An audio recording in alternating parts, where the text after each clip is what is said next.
जनतेच्या न्याय हक्कासाठी प्रजासत्ताक न्यूज सदैव आपल्यासोबत।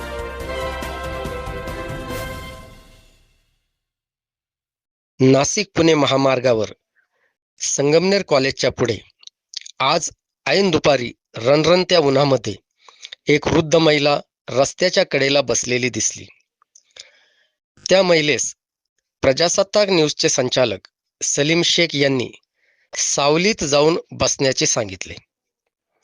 कदाचित ही महिला त्या ठिकाणी आजूबाजूच्या परिसरातील रहिवाशी असावी, परंतु वृद्धापकाळामुळे तिचे मेंदूवर नियंत्रण नसावे, म्हणूनच की काय ही वृद्ध महिला एवढ्या उन्हामध्ये रस्त्याच्या कडेला बसलेली दिसून आली।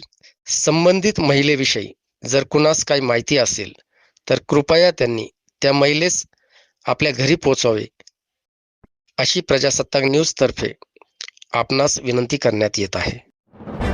आपल्या परिसरातील ताज्या घडामोडी पाहण्यासाठी आजच प्रजासत्ताक न्यूज 24 ला सबस्क्राईब करा आणि रहा अपडेट। तसेच लाईक अँड शेअर करायला विसरू नका। प्रजासत्ताक न्यूज सदैव आपल्या सोबत।